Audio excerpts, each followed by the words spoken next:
We'd been dive bombing just outside The Hague, and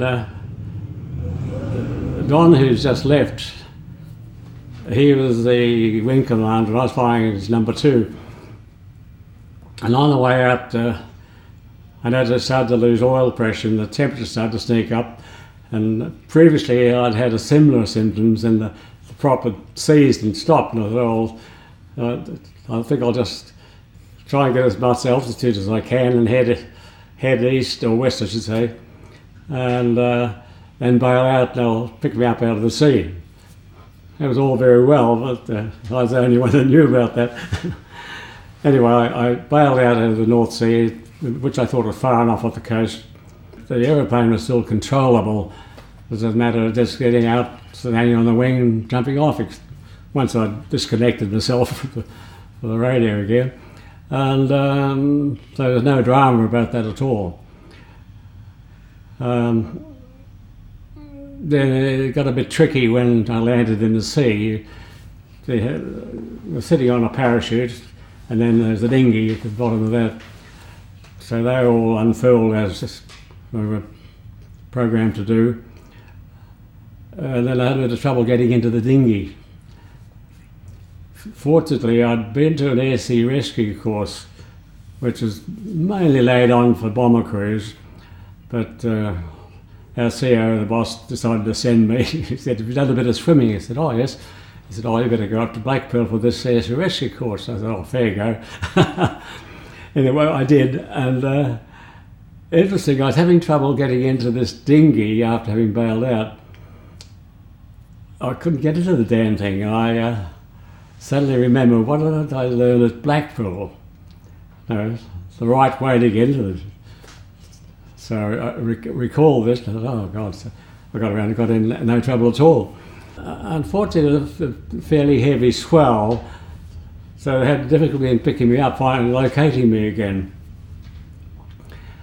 So I spent the night in the dinghy, and then the next day, the squadron guys out again, located me again, and overnight I drifted in a bit close to shore.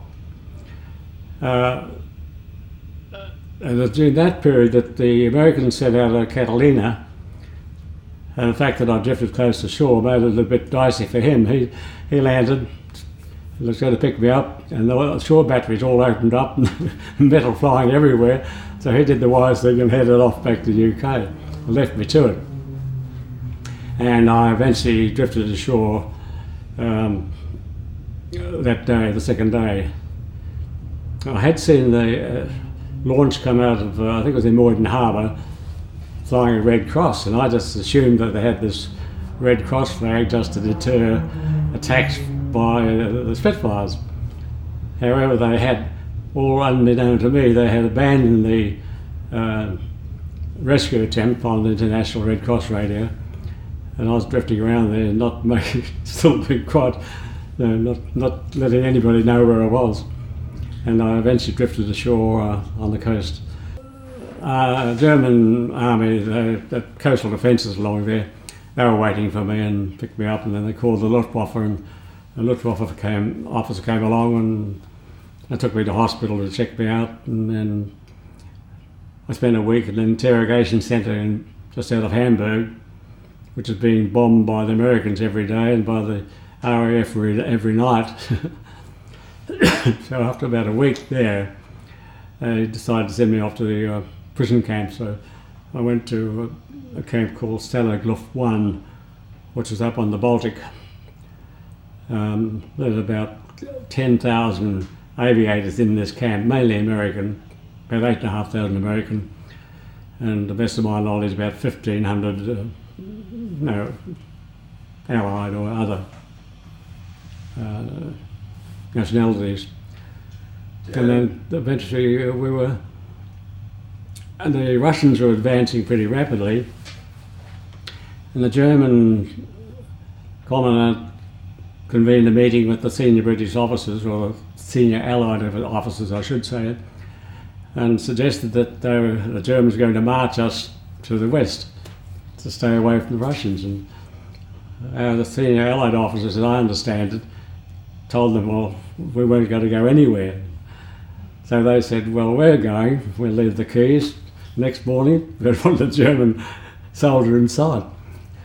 And so we sent out the senior Allied officer sent out a posse to meet the Russians and tell them that there's a prison camp of about 10,000 people, there's a concentration camp and an airfield right next to it, just to go easy, which they did. They're quite good, really. I bailed out and I've no idea where the airplane left. It was still operating, but it had all the symptoms of the engine, oil, loss of pressure, temperature-wise. It happened to me once before on a Spit, climbing out, had the same symptoms, and then the prop seized. I finished up stuck with this damn engine seized up, and fortunately there was a strip about 30k away. I was able to lob in there. But I don't know what happened to it's at the bottom of the North Sea, I suppose.